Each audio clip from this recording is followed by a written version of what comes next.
Ingat din kayo. Hoy, Reyes, puta. Summer! Nandito na mi. Gateway to Bicolandia na. Bumakbak na si pare Edgar, oh. Ayun na, nasa harap ko na siya. Kung pinakahuling lalabas kasi nandito ako sa dulo. Biyahe, matawid. Ayun. Nawala. Yan, ganda ng mayon, no?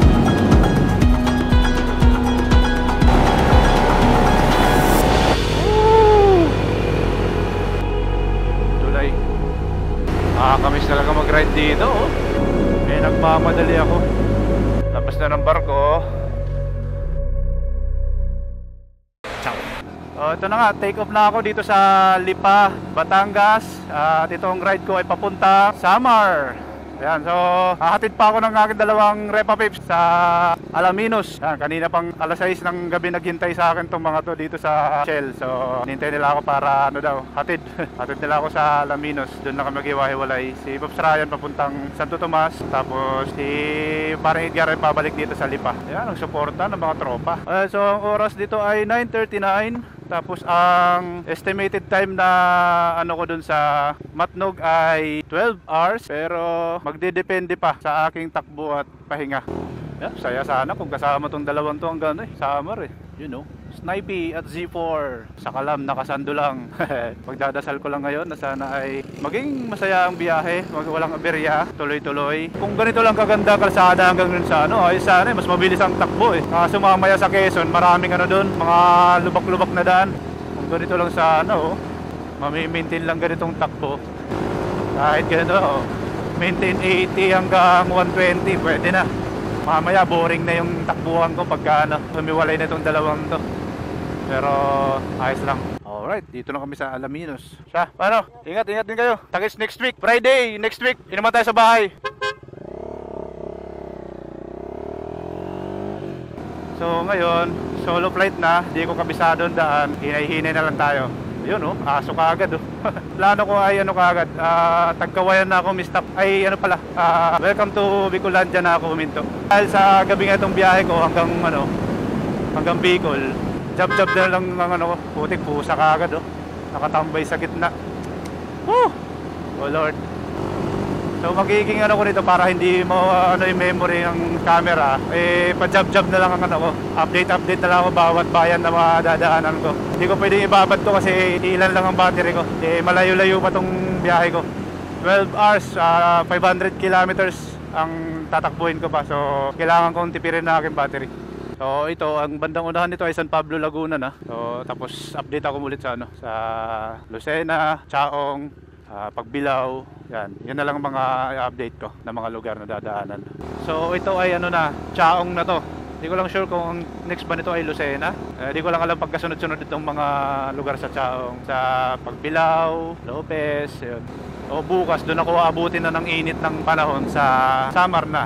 Kasi sigurado tanghali na ako makakatawid eh. Buti sana kung makakasakay kagad ako ng barko. Pagkasakay ko kagad ng ano, alas 10, 2 hours yung tawid. So alas 12 nasa Samar na ako, nasa Allen. 3 hours ang tatakbuhin papunta sa amin. Ayun, so ngayon naman nasa Candelaria na tayo. Yan, magandang simbahan nila dito, yan, yan, hindi ko kasi alam talaga ang pagkasunod-sunod ng mga ano dito sa Quezon. Dami pang tao, ha. So nabulaga na naman ako kanina ng isang ano, release na naman. Update lang tayo sa ano, bawat bayan kasi pagka highway, focus tayo sa daan. Mahirap na. So, Sariaya, Quezon na tayo. Oh, yeah. Palagi kong hinahawakan yung bags kung umaalog o hindi. Daming trucks, sunod-sunod. Hindi rin tayo basta-basta maka-overtake kasi baka mabulaga tayo ng lubak. Grabe yung panahon talaga. Gabi na, pero mainit pa rin. Dati pag ganitong oras pabibiyahe, natagos dito sa ano yung ano lamig sa riding jacket. Ngayon wala. Ang pumapasok na hangin ay mainit pa rin. Grabe talagang panahon na. So 33 kilometers doon sa ano, Pitokang Manok. Pag sa umaga bumiyahe, kita mo yung mga lubak pero marami naman sasakyan. Parang Lucena yata ang next nito, hindi Pagbilao. Kung di ako nagkakamali, yung Pakanan na may parang malaking red horse na ano. Ayan, oh, dami sasakyan, oh. Madami pa rin sasakyan kahit gabi na. Hindi naman tayo makadaan sa baba at lalim, oh. Parang gutter eh. Ayun, sabi na ito, yung red horse na malaki. So kanan ako, Lucena. Yan. Red Horse, ito ang tama. Kasi dito kami dati nagpahinga ng mga Bergman Boys sa kantong yan. Lucena City, Quezon. Hanggang saan kaya epekto ng aking kape? Nalito ako dun sa ano, pa-way na daan. Nakala ko one way to. So Tayabas na to.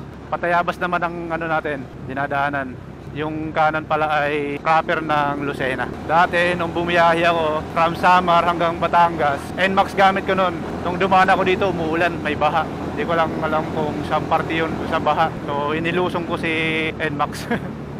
Ramdam ko na yung pagod nun eh. Kaya wala na akong choice kundi magmadali. Itong Lucena yata yung ano eh. Hindi ko lang alam kung ito yung may parang Quezon Ave na underpass. Dati naman nung sumali, nung nag-Bicol lang naman kami, nung kasama ko rin yung mga Bergman Batangas, galing kami Bicol, pabalik dito, nasirang tiyan ko. Kumain kami ng mami dun sa may gateway to Bicolandia, tapos nasirang tiyan ko. Ang pagkakatanda ko dito sa Lucena, nakadalawang CR ako ng gasoline station eh. Ang hirap pa kasi ang dami kong suot, may raincoat, may vest, may riding jacket, tapos umuulan, basa. Dusa eh. Ewan ko lang kung may bukas na tindahan dun mamaya sa may gateway to Bicolandia. Ang bango, may kopra. Oh, daan oh. Grabe, grabe. Syudad to ah. So 25 kilometers punta dun sa Bitucang Manok. Yun yung pinakaunang stop na nakalagay sa ko eh.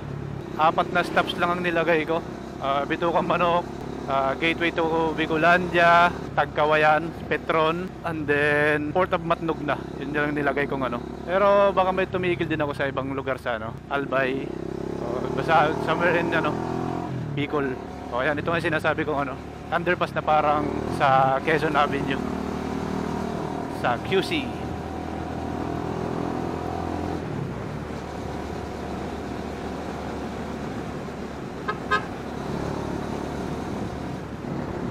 Alright, focus ulit tayo sa daan.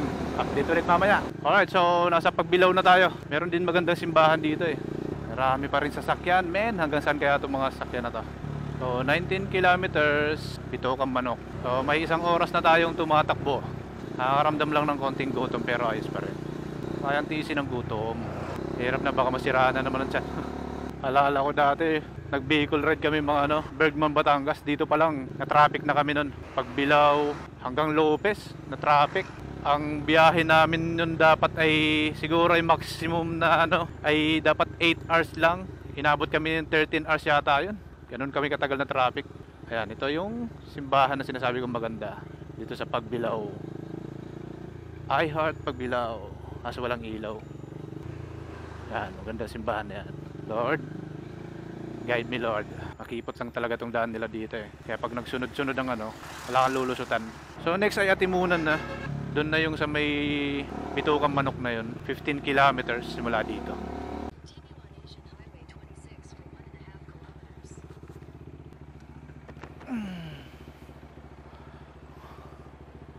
Alright, so ayun, nandito tayo sa ngayon, Atimunan. Yung way na yan, papunta yan sa sa Bitucang Manok. Pero madilim dyan at saka paliko-liko. So dito ako dadaan ngayon sa Nilagay ko tong first stop ko pero goods pa naman ako. Kaya dediretsuhin ko na.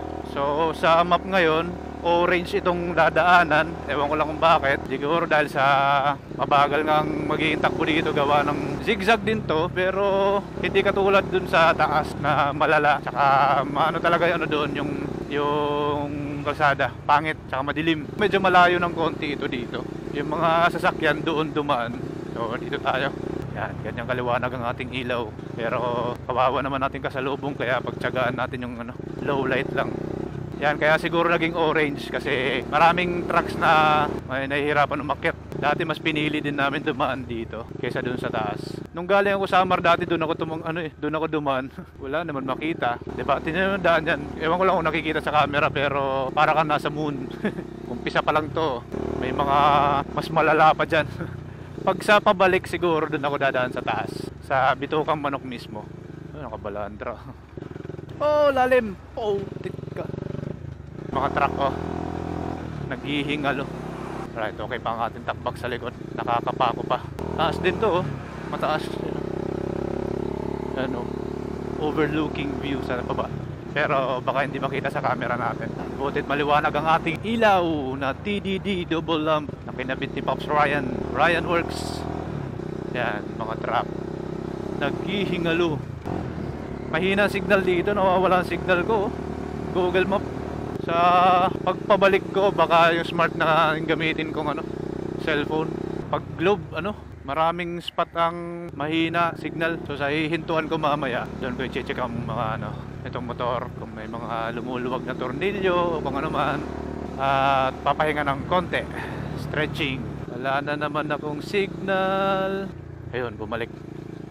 Nahiya. Mas magaan-gaan sana yung takbuhan kung wala akong dalang laptop bigat sa likod. Oh, yaw! Kaso need ko magdala ng laptop kasi wala akong pagtatransferan ng mga files. Mahal ang memory card. Yan, wala na naman signal. Gumaka! So malapit na tayo makakita ng dagat. Doon maraming nag-stop over kasi maraming mga kainan doon.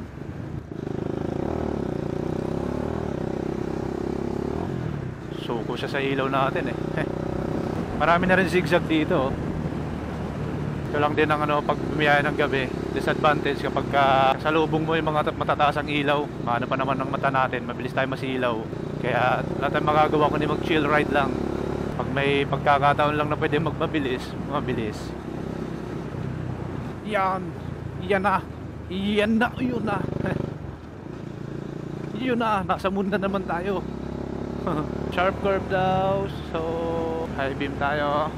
Puro puti naman ang atin gamitin ngayon at pabad na si dilaw simula pa kanina. Medyo malakas na ang motor natin. Hindi tayo naman problema sa pag-overtake. Dati sa Bergman, grabe, nagtatagal kami pagka may sinusundan kaming mga truck. Lalo kung dalawang truck, di ka maka-overtake, hirap mag-overtake. Kasi ito may power, nakakapag-overtake tayo. Yan, gumaka tayo. Yan, dagat na yan sa left side. Dami sasakyan.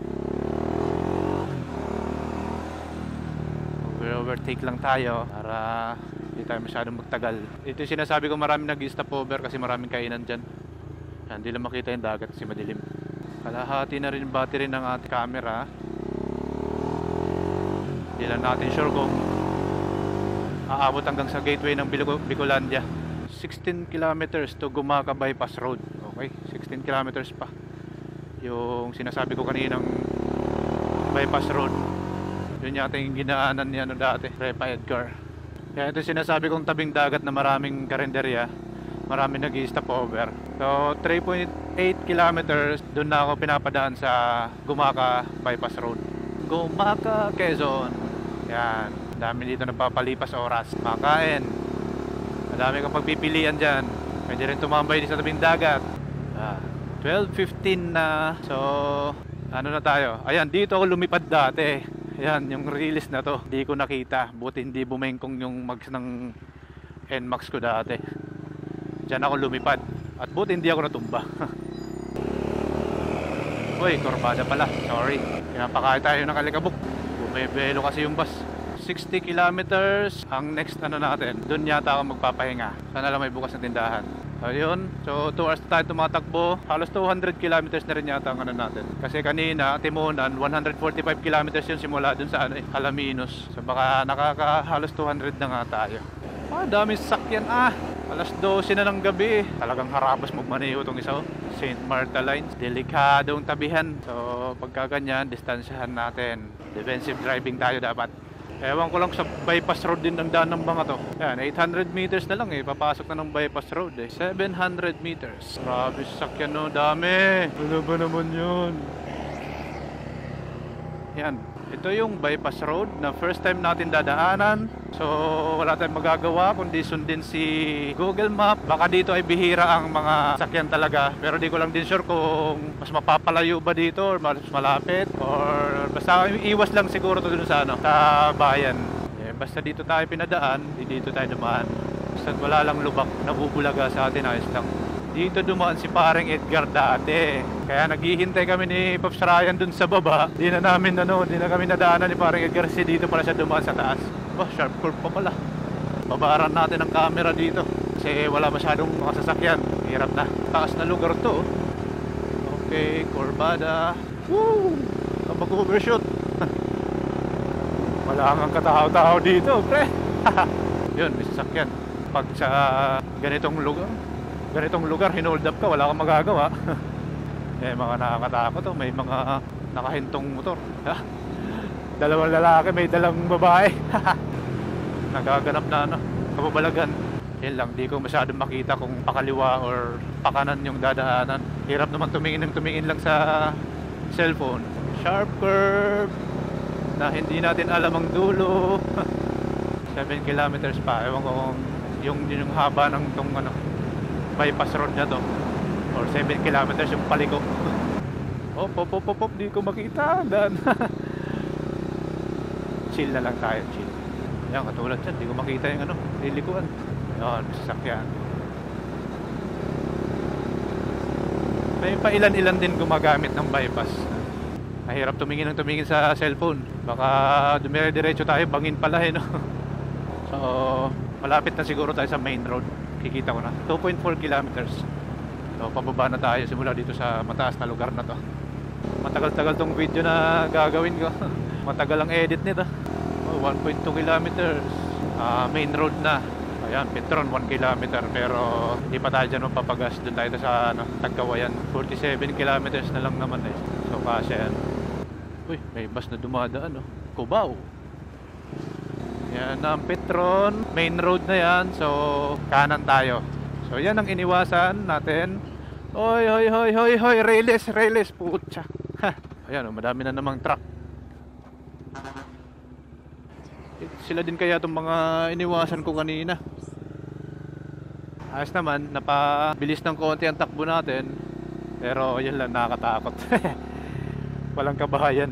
Sige, update ulit tayo sa next nating madadaanan na bayan. So 46 kilometers yung next stop ko. Ito ay gateway to Bicolandia. Yan, 46 kilometers. 1 hour 39 minutes ang nakalagay. Matagal siya kahit malapit lang kasi dahil dito sa mga sasakyan, maraming sasakyan pa eh. Alright, so 1:32 na. Tuloy-tuloy pa rin natin takbo. Kakalagpas ko lang ngayon sa isang napakahabang ano, pagkakasunod ng mga sasakyan. Pero malapit na ako sa ano, sa gateway to Bicolandia. 1.6 kilometers na lang.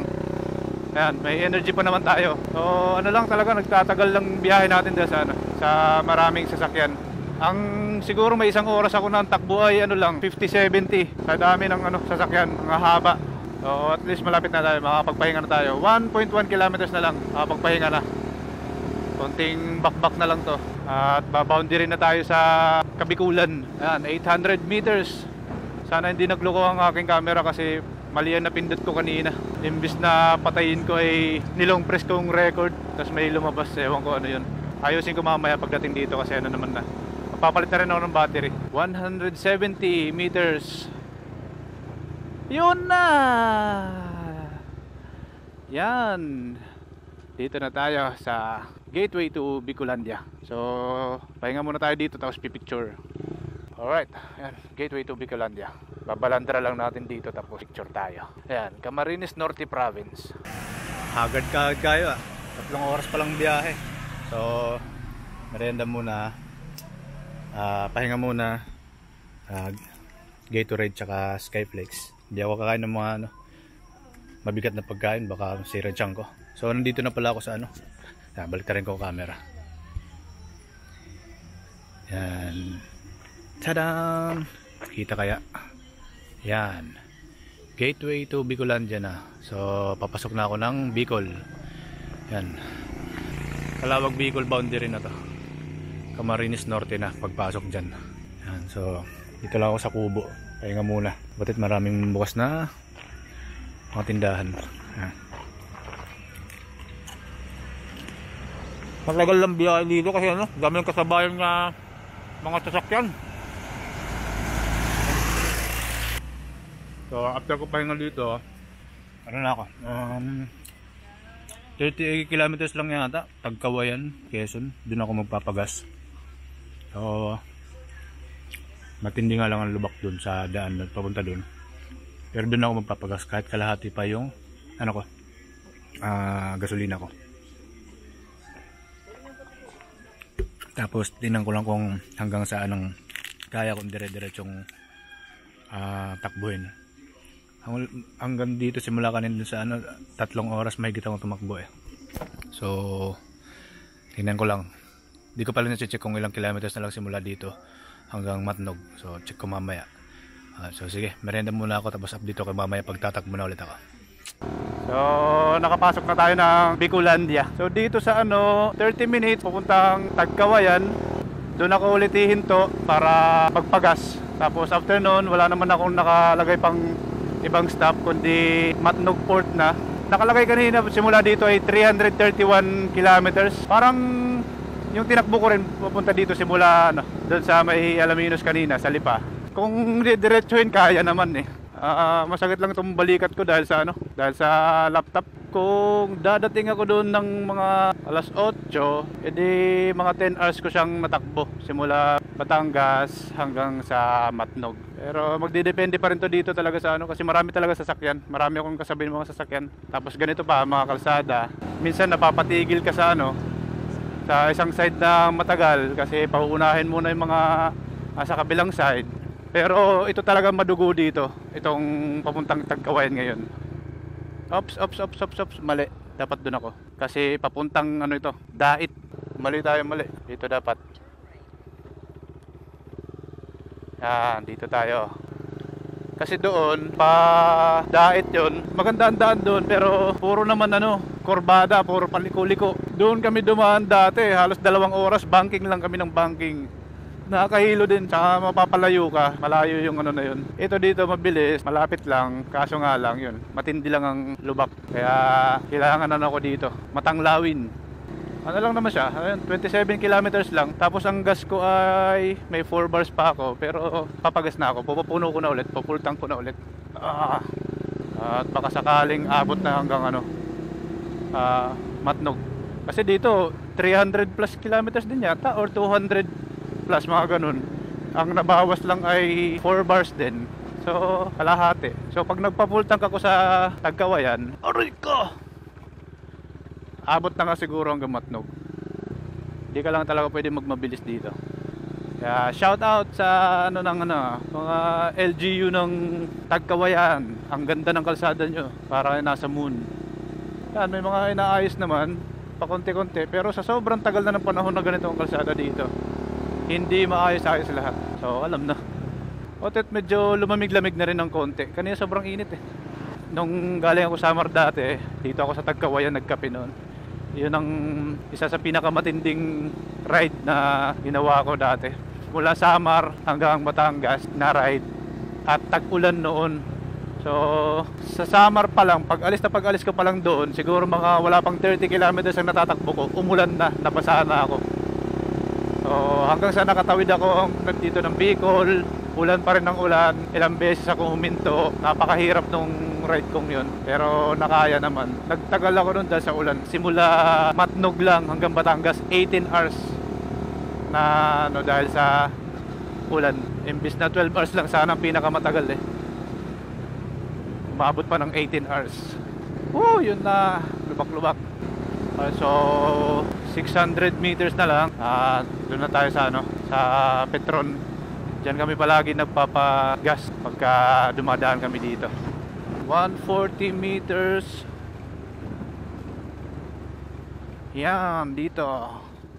Ay, wala, sarado na. So sarado na itong Petron or wala lang talaga silang gas ngayon. So sa next na bayan ako magpapagas. So 300 kilometers, 5 hours 52 minutes nakalagay dito. 8:40 AM. So ito i-challenge natin ngayon kung tatakbuhin ko ba talaga ng 5 hours yan. Depende na lang sana. Let's go. So sa 3 bars. Sana may gasoline station dito. May gasoline station dito na isa dati pero hindi siya kilala. Kaya pa naman siguro to. 3 bars para sa susunod na bayan. Sige, Dora. Sa next na bayan, 3 bars. 300 kilometers na lang siya, patulad ng tinakbo ko kanina dun sa pero 5 hours 51 minutes ang nakalagay. So matagal sa oras. Depende siguro dahil sa kalsada or sa aabutin ka ng umaga mamaya doon. May bandang Kamsur or saan man. Basta't hindi lang ako mapasabay sa maraming sasakyan, maipit. Sa mga one ways ay mas mapapabilis naman siguro ang aking biyahe. At hindi lang malubak. Grabe, alog na yung utak ko. Kahit hindi siya kasi lubak, ayan yan. Hindi naman siya lubak eh. Hindi lang talaga pantay ang kalsada. Nakakaalog ng utak eh. Buti nga at medyo malaki na yung motor nating gamit. Kasi kung hindi, nako. Ayan o. Hindi pantay ang kalsada eh.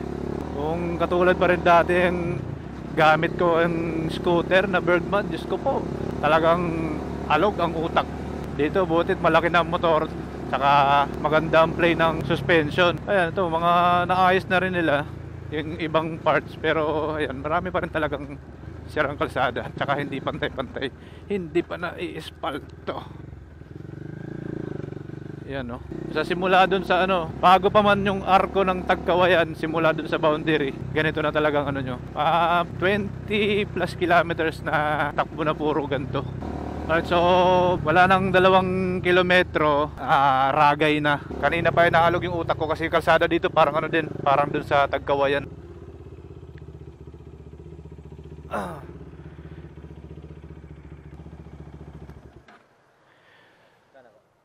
Pula 300 lang, 4.23 liters lang kasi 70.95 ang litro. Wala akong choice kundi magpagas muna dito kahit hindi kilala ang gasolinahan, kasi hindi ko pa alam kung may mga ano pa dyan sa unahan, gasoline station. So Ragay na to eh, hindi ko naman kabisado to, kaya kaso 2 bars na ako. Baka naman baka kasi wala nang malapit na gasolinahan dyan, tapos may bypass pa o ano, kasi hindi nga natin kabisado yung lugar, mahirap na. So nakapagpakarga tayo ng 300 mahigit 4 na litro. Ayan, star ka sa Ragay. So napagas na lang ako. At tindi rin nung kalsada dun, ano, bago mag-Ragay, dami rin bumubulaga sa akin na ano, malalalim na lubak. So ang L 14 kilometers. Di ko alam kung yung L na yan ay Libmanan. Malapit na yun doon kaila ano eh, kaila Pops Ryan, Pasakaw. Nagpabicol kami dati, meron kami isang kasamahan, Bergman doon. Malapit na kami sa Libmanan, natumba, nabulaga ng isang malaking butas sa gitna ng kalsada. Tumba sila mag-asawa. Butit hindi malaki ang damage na ano lang, sugatan lang sa tuhod. Alright, so 4:09 AM nandito na tayo sa Libmanan. So 6 hours takbo natin papunta dito sa Libmanan. Ang haba nitong daan na to, diretso lang. Kasi hindi na tayo pwede magmabilis kasi maraming sasakyan. Abutin na tayo ng mga alas 5, labasan na talaga mga ano yan, sasakyan. So yung L pala na yun ay hindi Libmanan, Lupi. Ewan ko kung tama ba yun. Yun lang nakalagay dun, Lupi. Pero ang Sipokot ay malapit na rin eh. Ayan, Sipokot, 5 kilometers. So 4:18, nakita ko na yung daanan papuntang Pasakaw, doon kaila Mrs. ni Pops Ryan. Ang kaila Kuya Richard naman ay dito, dire-diretso pa sa Naga. Masakit na rin sa tuhod eh. Iba pa rin talaga kapag ano, yung maxi scooter lang. Kaya bilib din ako sa mga nasali sa Bus Ironman na naka ano eh, na nakatawag doon, sport bike. Putik, sobrang nakakapagod yan. Tapos 1,200 na kilometers. Diyos ko po. Ang ganda na ng daan dito, may ilaw na. Dati wala eh. So kaya talaga ng 6 hours papunta dito sa Naga. Yan, kung di ako nagkakamali, doon yung kaila Kuya Richard sa kanan na yon bago mag 7-Eleven. So 6 hours 24 minutes. Samantala ng scooter dati, ilang oras namin biniyahin. So malapit na to sa proper ng Naga. Kasi doon kami dati pinamili na pasalubong dati, mga tuyo, sa public market ng Naga. Harap pa sa camera eh. Na Bicol, good morning. Lala ko tong lugar na to. Uy, Bulkan ba yun? Ayun oh, bulkan nga. Kasi dito makikita sa camera, wala siyang ulap, kaso malayo pa. Damn, sana naman mamaya magpakita ng maayos. Pero malayo-layo pa yan. Tingin ko magpapakita talaga sa akin yan mamaya. Malapitan, walang ulap. Oops. Lumagpas ako. May iba na namang padadaanan si Google Map. Puro looban ako pinapadaan ni Google Map. Ganito rin dati nung galing ako sa Samar pa Batangas. Kanan. Dito, chapel. Morning Lord. Tama, ito rin yung dinaanan ko dati.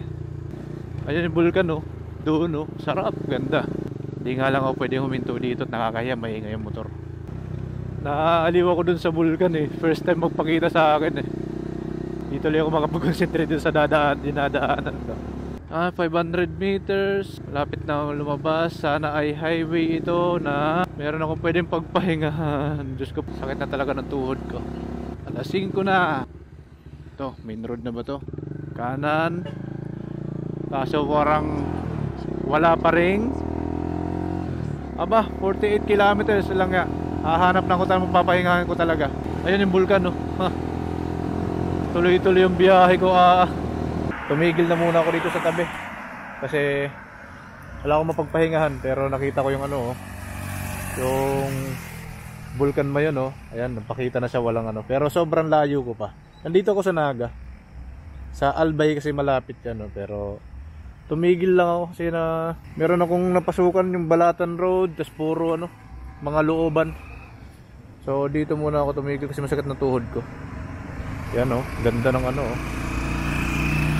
Sana mamaya pag na karating pa ako sa mas malapit doon ay wala pa ring ulap yung ano, yung tuktok ng Bulkan Mayon.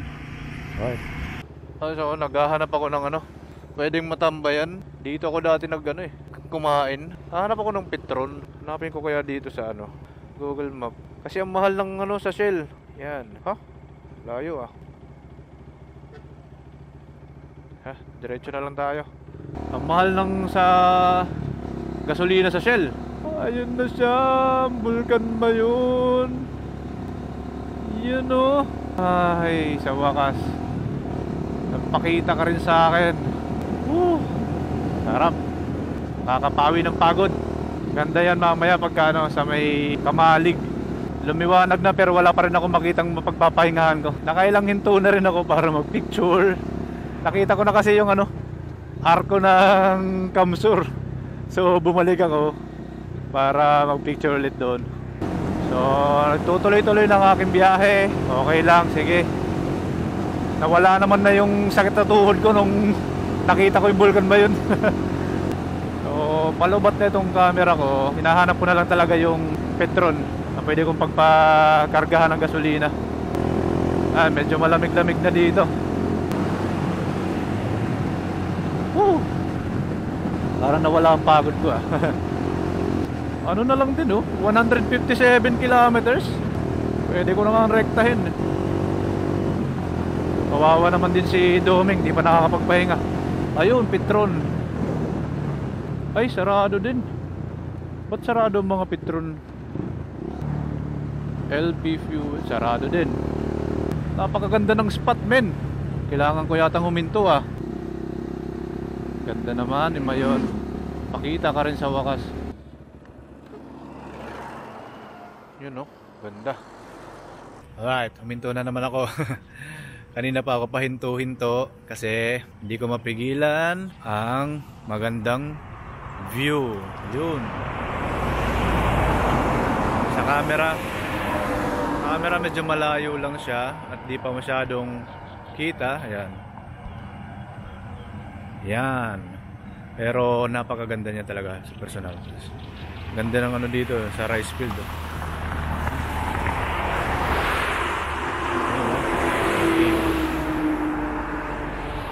So baka ito na lang din ang pahinga ko dito. Tapos dire-diretsoin ko na to. Yan. Ganda, ganda.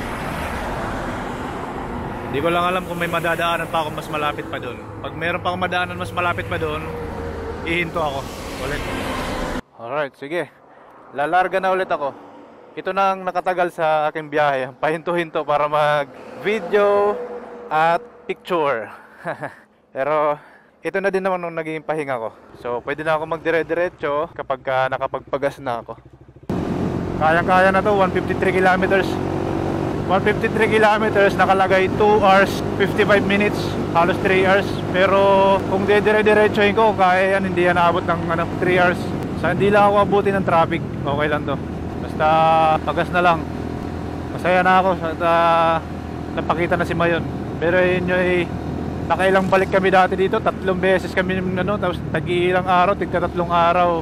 Ni minsan hindi napakita yan si Vulcan Mayon.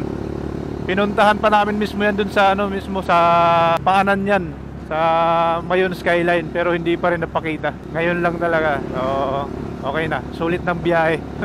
Pwede na ako hindi dumaan dito pabalik. Mag-aeroplano na ako pabalik. Nakita ko na si Mayon. Shell 76 lang yan, mahal. Ang ilap ng Petron dito ah. Kung meron man sarado. Yun, nakakita din ng Petron, pero sana ay open. Bukas kaya magkano? Yun, XCS. Alright. Ito tayo papagas. Ayan, buti at 70 lang. 70.70. Kasi sa ano, Shell ay 76. Almost 77. Alright, so full tank na ako dito. Alright, so nakapagpagas na ako dito sa ano. Nakapag full tank na ako. So dire-diretsuhin ko na to hanggang sa ano, 140 kilometers. Estimated time of arrival ay 8:52.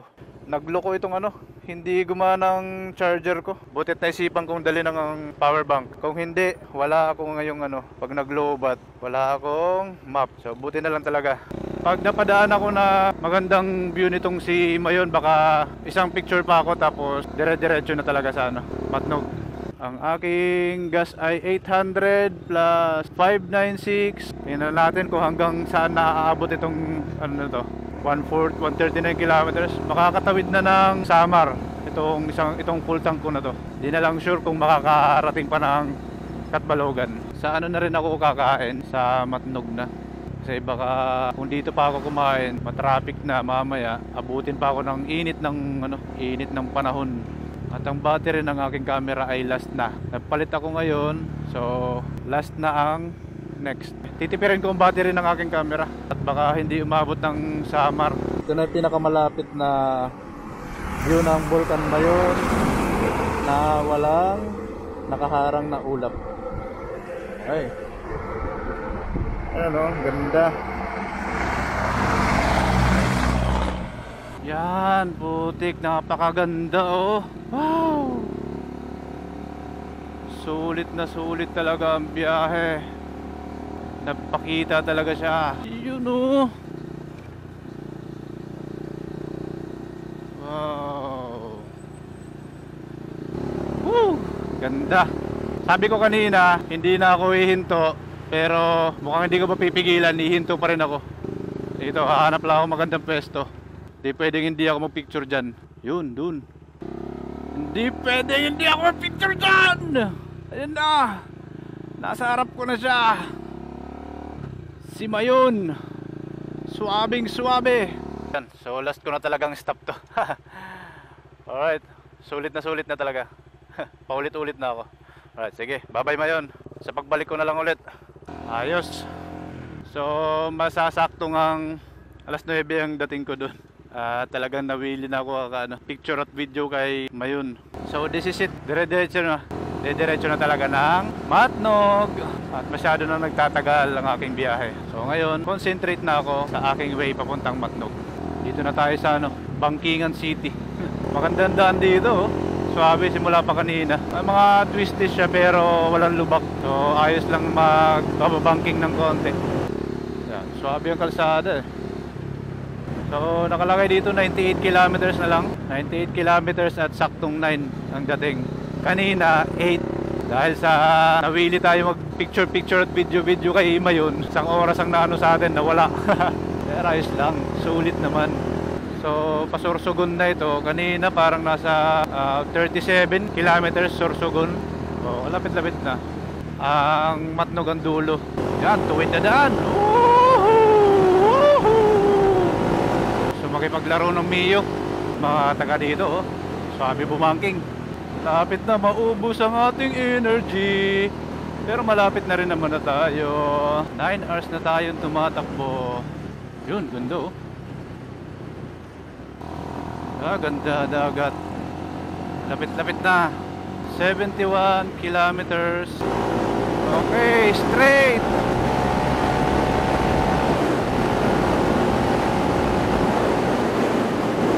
May mga ganyan straight na daan, samantalahin na agad. Malapit na to mag-erosin eh. Pagka akyat dyan, may mga twisties pa dyan, and then malapit-lapit na sa Matnog yun. Yan, samantalahin natin to. Nung endurance namin, nung dumaan kami dito, umuulan. Kaya hindi makaratrat. Kunting kembot na lang to. Kakain na tayo. 66 kilometers na lang. Ganda oh.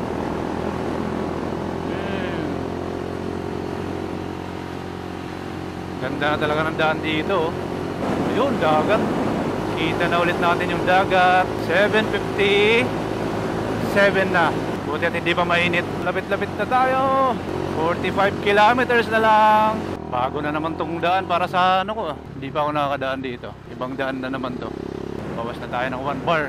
Ramdam ko ng gutom, men. Yung moto ad na endurance, nakita ko silang yung mga dumadaan dito. Oh, 1 oras na lang. 1 hour 10 minutes na lang. Doon na tayo. Ito yung sinasabi ni Repa Edgar na dinaanan niya. Ito yung sinasabi niya maganda sanang kuhanan ng drone. Ganda oh. Ayos. Buti at dito ako napadaan oh. Ayos. Yun oh. Ito yung Baywalk. Sinasabi nila Baywalk na dinaanan ni Repa. Ayos din nga. So yan. Ito na ang palatandaan ko na malapit na ako sa Matnog. Ito yung sa Erosin. Yan yung rotonda nila dito. Pagka lumagpas ka na dyan, pag nakita mo na yan, malapit ka na sa Matnog. Ilang kilometers na lang to. Dito ako dati nagpagas oh. Mga 15, 16 kilometers siguro, mga ganun. Oh, mahal ng gasolina dito. 79. Wow! So saktong-sakto lang ang ating energy papunta dito sa Matnog. Pagdating ko doon, ang alam ko hindi pa abot doon sa port mismo. May mga ticketing booth na eh. So doon pa lang kukuha na ako ng ticket, tapos saka pupunta doon sa port. Ganda oh. Kunting kembot na lang. 17 kilometers. Ayun, 17 kilometers. Matnog na tayo. So sakto lang din tong battery natin dito. Alright. Sana may schedule ng kahit alas 10. Okay na sa akin yun. Kung may schedule ng alas 10, dadating ako makakatawid sa Samar ng alas 12. Ayos na rin. Dulo na tayo ng Bicol.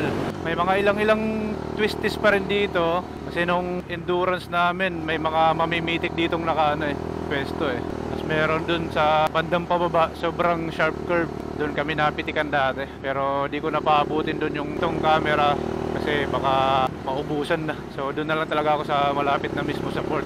Magre-record ulit. So mga magagandang mga kurbada na naman to dito. Yan. Up. Malapit-lapit na. Yeah. 7 kilometers na lang, boy. Yakang-yakan natin to, boy. Op, yeah. Okay, sharp curve. Nice.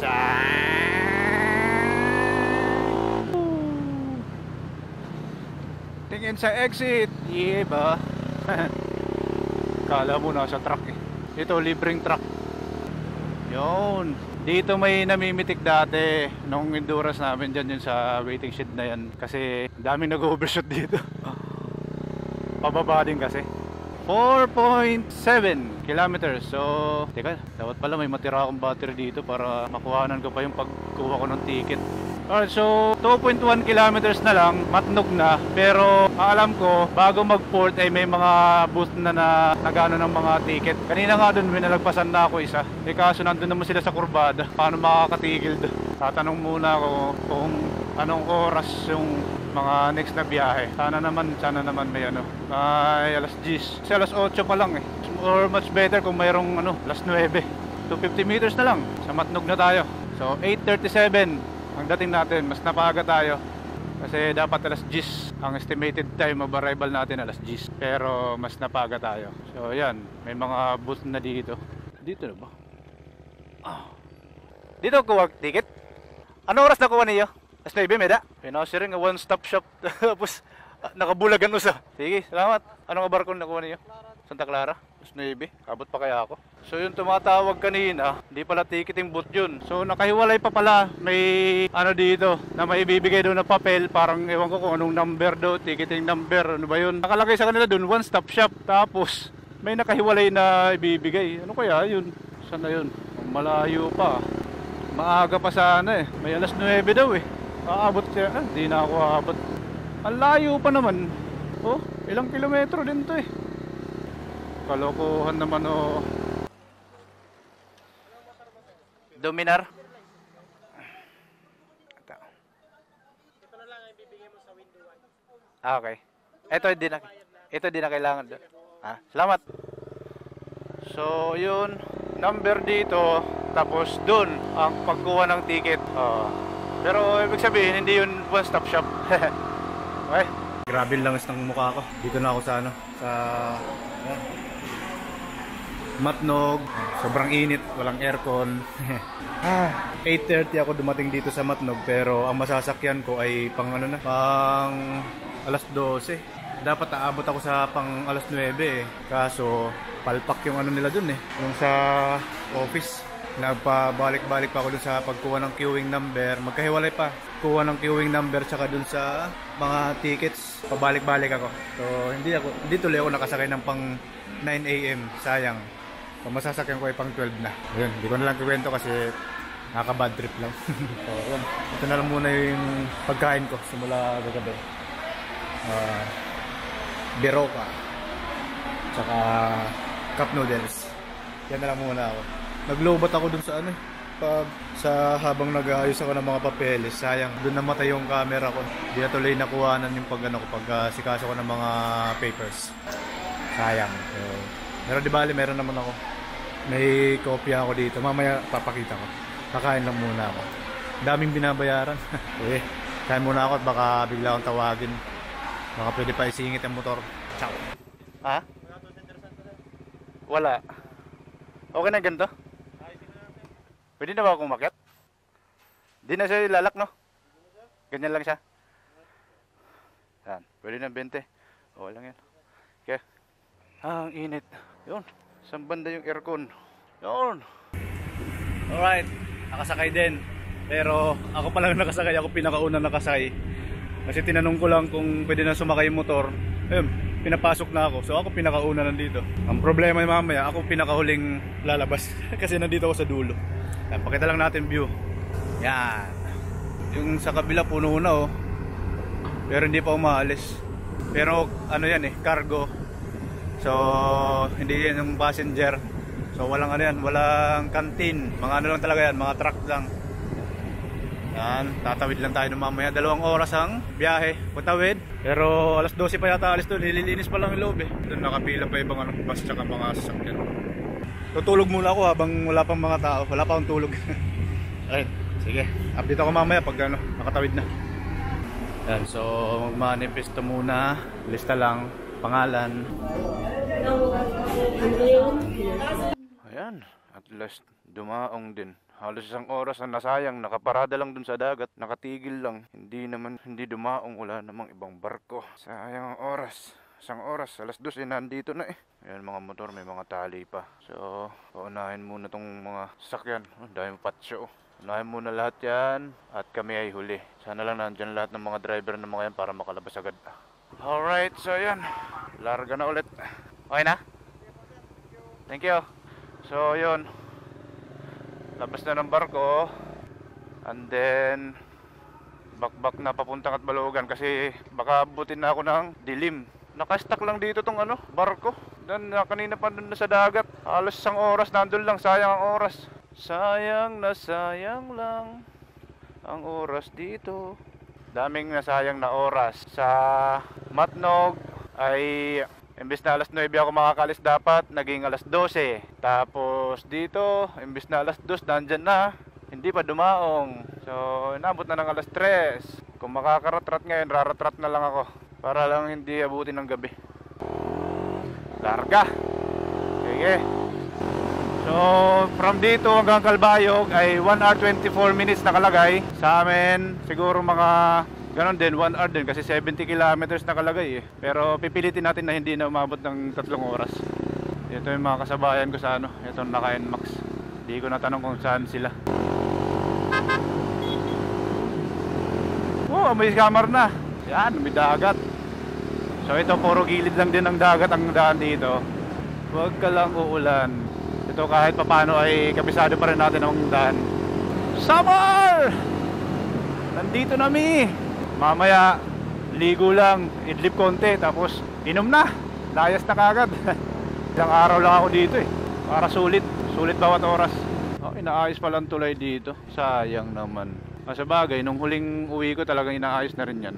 Mawu Bridge. Inabot din ako ng ulan dito dati. Uy, Bergman oh. Yan oh. Tulay.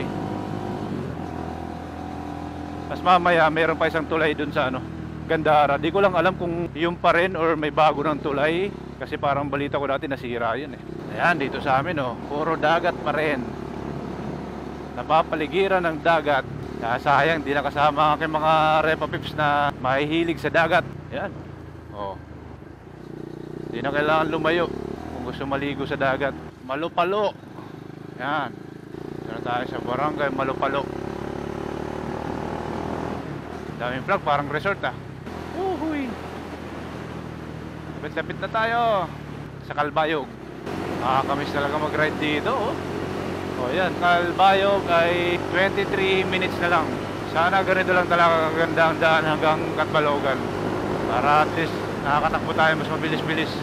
O kanina, umalis tayo doon. Estimated time arrival sa Calbayog ay 1 hour 40 minutes. So makukuha natin ng 1 hour, edi nakat natin ng 40 minutes dahil sa maganda ang daan. Yun o, rock formation o. Okay, so ito na yung Calbayog Airport oh. Yan, Calbayog Airport. So saktong alas 4 dito tayo. Isang oras ang tinakbo natin simula Allenport.